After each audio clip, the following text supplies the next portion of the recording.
ادھر سابق مرکزی وزیر یشونت سنہا صدر جمہوریہ کے عہدے کے چناؤ کے لیے اپوزیشن کے امیدوار ہوں گے۔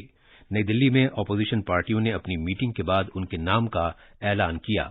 ایک مشترکہ بیان میں ان پارٹیوں نے کہا کہ انہوں نے جناب یشونت سنہا کی امیدواری پر متفقہ فیصلہ کیا ہے۔ صدارتی چناؤ کے لیے ووٹنگ اگلے مہینے کی 18 تاریخ کو ہوگی۔ مہاراشٹر میں سیاسی بحران اور گہرا ہو گیا ہے۔ ادھو ٹھاکرے کی زیر قیادت مہا وکاس اگھاڑی سرکار کو 2019 میں اقتدار میں آنے کے بعد سے اب تک کے سب سے بڑے بحران کا سامنا ہے۔ شیو سینا کے سرکردہ لیڈر اور ریاستی کابینہ کے وزیر ایکناتھ شندے نے ادھو ٹھاکرے کی قیادت کے خلاف بغاوت کر دی ہے۔ جناب شندے نے شیو سینا کے 55 میں سے 40 ارکان اسمبلی کی حمایت حاصل ہونے کا دعویٰ کیا ہے۔ ان میں سے کچھ ارکان کو بی جے پی کی سرکار والی گجرات لے جایا گیا ہے۔ 40 MLA ابھی یہاں موجود ہے۔ سبھی لوگ جو ہے ہم بالا صاحب ٹھاکرے جی کا جو ہندوتو ہے اور ان کی جو بھومکا ہے اس کو ہم لوگ آگے لے جانا چاہتے ہیں۔ ان ارکان اسمبلی کو آج صبح سورت سے آسام میں گوہاٹی لے جایا گیا ہے۔ پارٹی بدلنے کی روک تھام سے متعلق قانون سے بچنے کے لیے جناب ایکناتھ شندے کو شیو سینا کے 55 ارکان اسمبلی کے 2/3 ارکان کی حمایت کی ضرورت ہوگی اور یہ تعداد 37 بنتی ہے۔ ادھر جناب ادھو ٹھاکرے کی حمایت کرنے والے شیو سینا کے ارکان اسمبلی کو ممبئی کے نزدیک ایک ہوٹل میں رکھا گیا ہے تاکہ دوسرا خیمہ انہیں اپنی طرف نہ لے جا سکے۔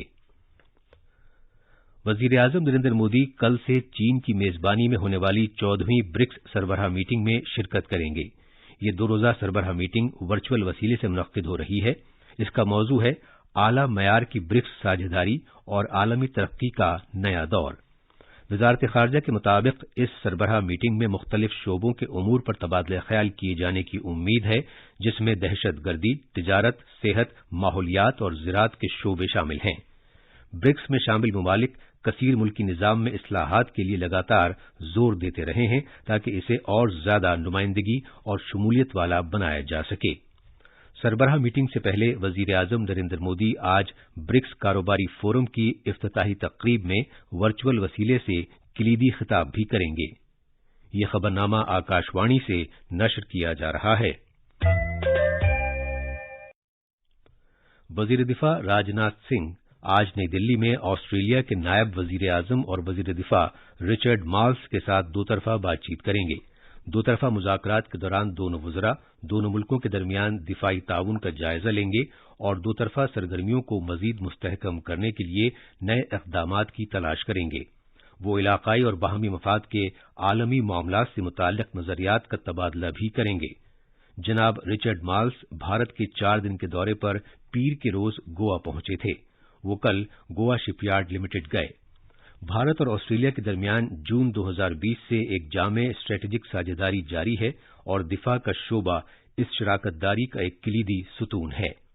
یہ شراکت داری ایک آزاد، کھلے، شمولیت والے اور خوشحال بھارت بحر الکاہل خطے کے مشترکہ نقطہ نظر پر مبنی ہے۔ 2 جمہوری ممالک پورے خطے میں امن و خوشحالی میں یکساں دلچسپی رکھتے ہیں۔ آسام میں ایک ملک ایک راشن کارڈ اسکیم نافذ ہو گئی ہے۔ اس طرح ملک کے سبھی 36 ریاستوں اور مرکز کے زیر انتظام علاقوں میں اب یہ اسکیم کامیابی کے ساتھ نافذ ہو گئی ہے اور سب کو خوراک کی فراہمی کو یقینی بنانے کی اسکیم سے پورے ملک میں کہیں بھی استفادہ کیا جا سکتا ہے۔ اس اسکیم کے تحت مائیگرنٹ کارکنوں اور ان کے اہل کنبہ ملک میں کہیں بھی اپنی پسند کی راشن کی دکان سے بلا رکاوٹ سبسڈی والی غذائی اجناس حاصل کرنے کے مجاز ہوں گے۔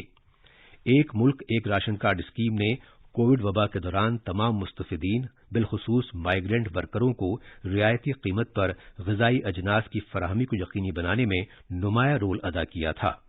ایک مختصر وقت میں اس اسکیم نے 80 کروڑ مستفیدین کا احاطہ کر لیا ہے۔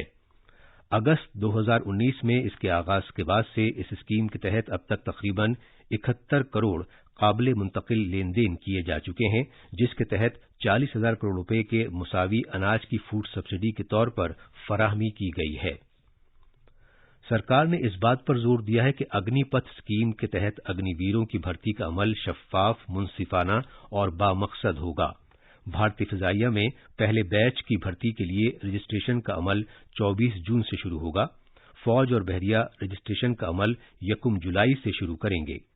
نئی دلی میں میڈیا سے خطاب کرتے ہوئے لیفٹیننٹ جنرل اور فوجی امور کے محکمے میں ایڈیشنل سیکرٹری انل پوری نے کہا کہ بھرتی کے عمل اور رجسٹریشن میں کوئی تبدیلی نہیں کی جائے گی۔ انہوں نے کہا کہ امیدواروں کی مدد کے لیے ایک ہیلپ لائن نمبر 23013865 شروع کیا گیا ہے۔ میں آپ کو آشواسن دینا چاہتا ہوں کہ ریکروٹمنٹ کے پروسیس میں کوئی چینج نہیں ہے۔ جو ابھی 5 سال پہلے ریکروٹمنٹ پروسیس تھا یا 2 سال پہلے تھا اور 5 دن بعد ہوگا، پروسیس میں کوئی چینج نہیں۔ تینوں سروسز کے جو پروسیس تھے وہ ویسے کے ویسے رکھے گئے ہیں۔ آل انڈیا آل کلاس کے اوپر لوگ بول رہے ہیں، کوئی فرق نہیں ہے۔ پہلے بھی ہم آل انڈیا آل کلاس تھے، اب بھی آل انڈیا آل کلاس رہیں گے۔ اس میں کوئی کسی کو، یہ خاص کر اس کی ضرورت ہے ہمارے جو ویٹرن بھائی ہیں جنہوں نے ہم کو ٹرین کر کے یہاں بٹھایا ہے، ان کے لیے ہے۔ کئیوں کے دماغ میں آشنکا رہی ہے کہ اس کے اوپر کچھ ہو رہا ہے، ایسا کچھ نہیں۔ جو رجمنٹیشن کا پروسیس ہے وہ بالکل انچینجڈ رہے گا۔ ایئر مارشل سورج کمار جھا نے کہا کہ بھرتی کے عمل، داخلے کی اہلیت اور امتحان کے نصاب میں کوئی تبدیلی نہیں ہے۔ انہوں نے کہا کہ 24 جولائی سے 31 جولائی 2022 تک ملک بھر کے 250 مراکز میں آن لائن امتحان ہوں گے۔ وائس ایڈمرل دنیش کے ترپاٹھی نے کہا کہ بھارتی بحریہ اگنی ویروں کے لیے بھرتی کا کیلنڈر آج شائع کرے گی۔ انہوں نے کہا کہ اگنی ویروں کا پہلا گروپ اپنی ٹریننگ اس سال 21 نومبر کو INS چلکا پر شروع کرے گا۔ بھارتی موسمیات محکمے نے مہاراشٹر کے پورے ساحلی خطے کے ساتھ ساتھ ممبئی میں ہفتے کے روز تک شدید بارش کا سلسلہ جاری رہنے کی پیشگوئی کی ہے۔ محکمے نے کہا ہے کہ کونکن خطے میں اگلے 5 دن تک دور دور تک شدید سے بہت شدید بارش ہونے کا امکان ہے۔ اس میں ممبئی، تھانے، رائے گڑھ، رتنا گیری اور سندھو درگ ضلع شامل ہیں۔ آسام میں پچھلے 8 دن سے تباہ کن سیلاب کا زور ہے اور 32 ضلعوں میں 5,500 سے زیادہ گاؤں متاثر ہوئے ہیں۔ 55 لاکھ سے زیادہ لوگوں پر سیلاب کا اثر پڑا ہے اور 2,62,000 افراد نے ریاست کے مختلف حصوں میں امدادی کیمپوں میں پناہ لے رکھی ہے۔ پچھلے 24 گھنٹے میں مزید 7 افراد کی موت ہوئی ہے جبکہ ایک شخص لاپتہ ہے۔ سیلاب سے متاثرہ کئی علاقوں میں پچھلے کئی دن سے بجلی کی سپلائی منقطع ہونے کی اطلاعات موصول ہو رہی ہیں۔ وزیر خارجہ ڈاکٹر ایس جے شنکر 26ویں دولت مشترکہ سربراہان حکومت کی میٹنگ چوگم میں شرکت کرنے کے لیے آج سے روانڈا کے 4 روزہ دورے پر رہیں گے۔ وہ چوگم کے لیے بھارتی وفد کی قیادت کریں گے جسے اس سے قبل کووڈ-19 وبا کے سبب 2 مرتبہ ملتوی کیا جا چکا ہے۔ بھارتی خواتین کی کشتی کی ٹیم نے سونے کے 8 تمغوں کے ساتھ قرغیزستان کے شہر بشکیک میں 17 سال سے کم عمر خاتون پہلوانوں کی ایشیائی چیمپئن شپ جیت لی ہے۔ بھارت نے مجموعی طور پر 235 پوائنٹس کے ساتھ سونے کے 8، چاندی کا 1 اور کانسے کا 1 تمغہ جیت کر ٹائٹل حاصل کیا۔ بنگلورو میں آج رنجی ٹرافی کے فائنل میں مدھیہ پردیش اور ممبئی کے درمیان مقابلہ شروع ہو رہا ہے۔ مدھیہ پردیش کی ٹیم پہلی مرتبہ رنجی ٹرافی کے فائنل میں کھیل رہی ہے جبکہ ممبئی کی ٹیم 42ویں مرتبہ ٹرافی جیتنے کی کوشش کرے گی۔ یہ تھیں خبریں اور اب اخبارات کے آئینے کے ساتھ ہیں محمد اعظم خان۔ شکریہ ارجمند۔ راجدھانی دلی سے شائع ہونے والے تقریباً سبھی اخبارات نے یوگ کے عالمی دن کو شہ سرخی بنایا ہے۔ راشٹریہ سہارا نے وزیر اعظم نریندر مودی کے اس بیان کو سرخی بنایا ہے۔ یوگ سے نہ صرف سکون کا احساس ہوتا ہے بلکہ کائنات میں امن لاتا ہے۔ یوگ کے عالمی دن کے موقع پر صدر جمہوریہ، نائب صدر اور وزیر اعظم نے یوگ کیا اور پوری دنیا کے لوگوں کو مبارکباد دی۔